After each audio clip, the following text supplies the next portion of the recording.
you know, Dhirubhai Ambani, you hear that name and you think, well, titan of industry, right? Business magnate, billionaire. Absolutely, all those things come to mind. But the material you've brought to this deep dive, it's really something else. It's like looking behind the curtain, getting to the heart of how this incredible success story came to be. Yeah, it's not just another biography of a powerful businessman. I mean, this feels like a look at someone who was shaped by his times, but then turned around and shaped India's economic future, you know? Exactly. And you can't grasp the full impact of what he did without going back to where it all began, back to his roots. He was born in 1932 in a small village in Gujarat. And get this, his father was a school teacher. Not exactly the typical background for someone who become a captain of industry, right? That's interesting because even though they weren't wealthy, it's clear that education was something his family really valued. Do you think that kind of upbringing played a part in his drive later on? That's a really good question. I mean, even though Dudrupai couldn't finish his formal education because of, well, financial reasons, something I'm sure a lot of people listening can relate to, I think you're right. That emphasis on learning, even from a young age, might have really stayed with him. It might have given him this real hunger for knowledge and this drive to overcome obstacles. You know what I mean? And he started helping with the family finances pretty early on, too. He actually sold pajias to pilgrims. Wow, as a kid, talk about entrepreneurial spirit. That's amazing. He really is.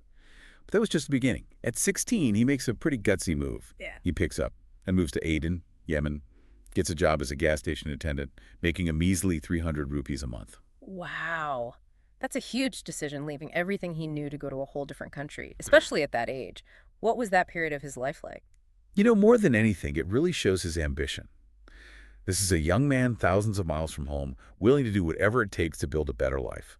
And it really paid off for him. In just 2 years, his dedication, his work ethic, his natural business sense, it all came together. He was promoted to filling station manager. So, in a few short years, he goes from, well, selling snacks to managing a gas station in a whole other part of the world. You can almost feel things starting to fall into place. This is where things start to get really interesting, right?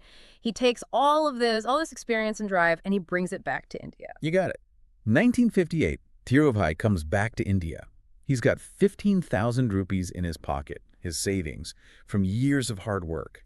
And that's what he uses, that money, to plant the seed for what would eventually become Reliance Industries. So it's 1958, right? India's got this energy, this feeling of new beginnings. And here's Dhirubhai back from Yemen, ready to make his move.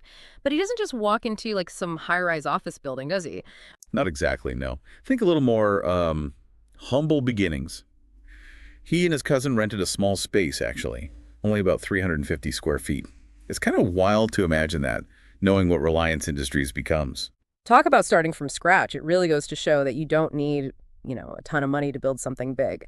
So what was the plan? What did Reliance actually do in those early days? Hirupai had this knack, even then, for finding those gaps in the market, those unmet needs. They started out importing polyester yarn and, at the same time, exporting spices. Interesting. So they were working both ends, imports and exports. Was that pretty common back then? It was definitely a savvy move. Ambani understood, I think, better than most how supply and demand worked. He saw connecting those markets, fulfilling those needs as the path to, well, to profit. But this partnership with his cousin, it didn't last. They ended up parting ways in 65. Oh, a business breakup. What was behind that? Just like too many cooks in the kitchen, or was there something more to it? Well, from what I've read, their approaches to business, their philosophies, they just didn't line up. Dhirubhai was always known as a bit of a risk taker. He wasn't afraid to go all in to make those big investments if he thought the payoff down the line would be worth it. Like he would actually build up a huge inventory of goods, just betting that the price would go up later. His cousin was more, let's say, cautious. Yeah, I can see how that would cause some friction. So even early on, you see that defining trait of Dhirubhai's. Those big swings, those calculated risks. But then, 1966, right? That's when everything changes. Textiles come into the picture. Exactly. 1966, Dhirubhai sets up his textile mill in Naroda, Ahmedabad, and launches the brand Vimal, named it after his nephew, actually. And that's the brand that really put him on the map in India. Vimal. Wow. I have to say, that name takes me back. Growing up, hearing my family in India talk about it all the time. But think about it. Back then, getting that kind of brand recognition across India, a country as diverse and, geographically spread out as it is, that's not easy. How did he do it? That's a great question, and it gets right to the heart of what made Dhirubhai Ambani so successful. He realized that to make Vimal a household name, He could just focus on the big cities. He needed to reach every corner of India. And that's when he came up with this, well, at the time it was revolutionary, Yeah. the franchise model. Wow. So he created a network, basically, bringing Vimal and the people. That's incredibly forward thinking. But even with brand awareness, there's still a big hurdle. Getting people to actually invest their money, their hard-earned rupees, that's a whole other challenge. And that's where Dhirubhai really set himself apart. He just had this uncanny ability to connect with people. He could inspire their confidence in a way, well, in a way that went beyond language, beyond social barriers. Mm. But it wasn't just charisma. He also had a truly groundbreaking strategy in mind, the 1977 Reliance IPO. Okay, so for those of us who aren't exactly financial experts, break that down for us. What is an IPO? And what made this one so important? Sure. IPO stands for Initial Public Offering. Yeah. Basically, it's when a company decides to sell shares of itself to the public for the very first time. It's a way to raise money so they can grow. Now, the thing is, back then, in India, the stock market was really seen as, a playground for the wealthy. The average person, they just weren't involved. So Tirupati, he saw an opportunity not just to grow his company, but to change how people thought about investing. Exactly. He had this vision of regular, everyday people in India participating in the stock market, becoming a part of India's growth. And he worked hard to make that vision a reality.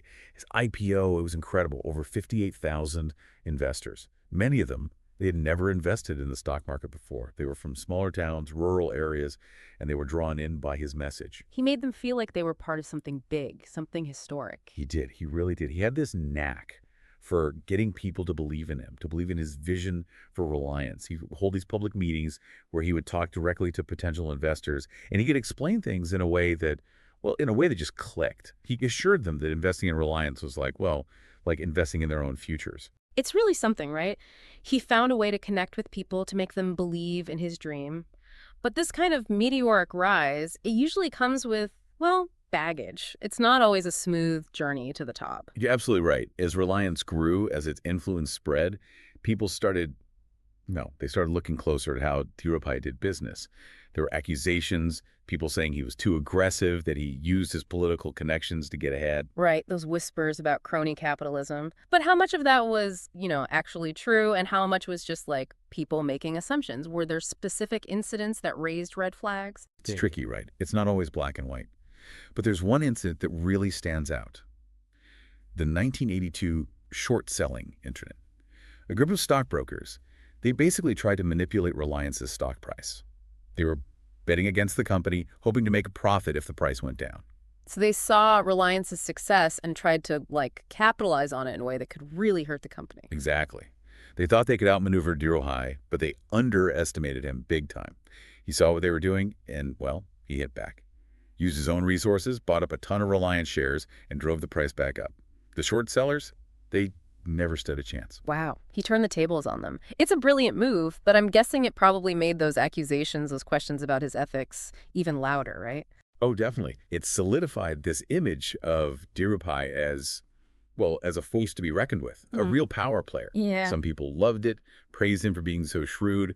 Others saw it as, let's say, confirmation of their suspicions. And then there were the rivalries. Those really grabbed headlines. You're talking about Nusli Wadia, the head of Bombay Dyeing, and Ramnath Goenka from the Indian Express, right? Those weren't just, quiet disagreements. Those were full-blown public feuds.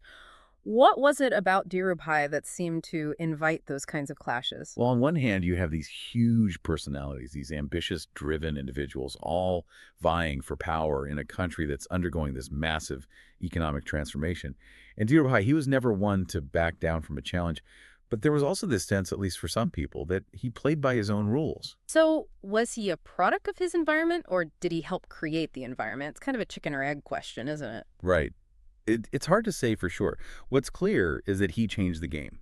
The way he approached business, his drive to grow, his ability to navigate, let's call it, the complexities of doing business in India at that time, it all led to Reliance becoming this massive multi-industry giant. Petrochemicals, telecom, energy, retail, you name it, Reliance was there. He built an empire that, I think it's safe to say, had a real impact on the lives of millions of people. But as they say, all good things. Dhirubhai Ambani's story, it comes to an end in 2002. And with his passing, a new chapter begins for Reliance, right? The question of succession. It's the question that hangs over every family business, isn't it? who takes the reins. And in Dhirubhai's case, he was leaving behind a legacy valued at, get this, 75,000 crore rupees, that's 15 billion US dollars, and it was up to his sons, Mukesh and Anil, to decide how to move forward. And that division, well, it wasn't exactly peaceful, was it? No, not exactly. At first, it seemed like they would present a united front. But behind the scenes, well, there were already cracks forming. Mukesh and Anil, they were very different people with very different A styles. clash of personalities, maybe? You could say that. Mukesh was known for being very strategic, very methodical. Anil, he was seen as more impulsive, more willing to take risks, much like his father, actually. And those differences, which might have been strengths if they had found a way to work together, they eventually tore them apart. So even after Dhirubhai's passing, his legacy, his way of doing things, it continued to shape Reliance, even if it was in a way that, well, no one could have predicted. It really makes you think.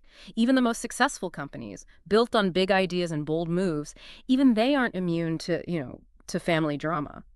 So what do we take away from all of this? What's the lasting impact of Dhirubhai Ambani? That's the million-dollar question, isn't it? Was he a visionary? Did he help propel India onto the global stage?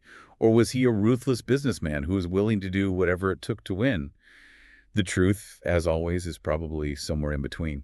A complicated man, a complicated legacy. And that's the thing about these deep dives, isn't it? They don't always give us easy answers. They make us think. They make us question. And ultimately, they leave us wondering, what would we have done? What do you think, listener?